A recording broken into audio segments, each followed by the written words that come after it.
Hey everybody, it's Pixel, and today I'm going to be making butternut squash mac and cheese. Kind of weird, right? I'm going to start off today with making the butternut squash, which I conveniently already have, and all I did was put 6 cups of cubed butternut squash with 1 tablespoon olive oil, 3/4 teaspoon salt, and 1/4 teaspoon black pepper on a baking sheet, and it baked away in our oven at 375 for 30 minutes.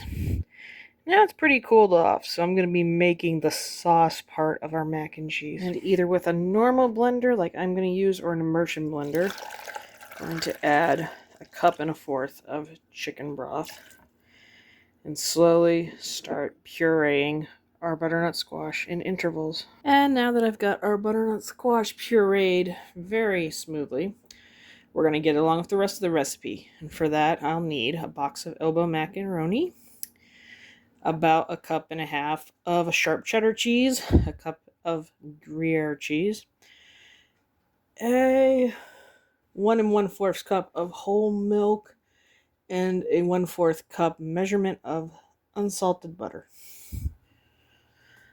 Alright, I've started off with putting my butter into a large saucepan. I love this pan. You can fit almost anything in it.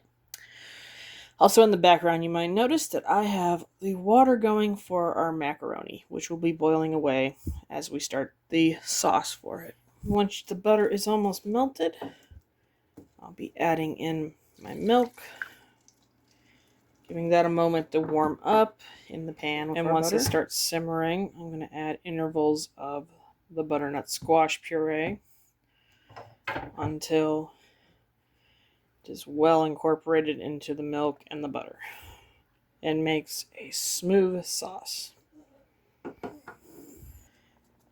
Once the macaroni and cheese is done, I'll be adding in my cups of gruyere and sharp cheddar cheese and letting that melt into the sauce on a nice medium heat. And once it's all in there, just stir it in. Give it a few minutes to combine a little more. And it'll be time to bake it.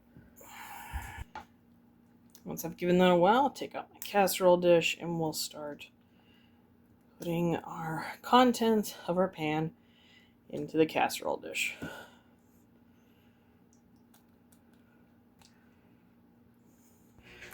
And once it's out of the oven, the only thing left to do is dish them up and try it on out. So let's get to that. Alright, it's baked. It smells so amazing. And get to try it on out.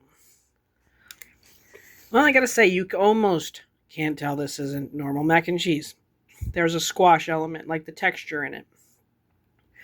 But there's really not a flavor element that makes it different. I mean, you can tell it's squash.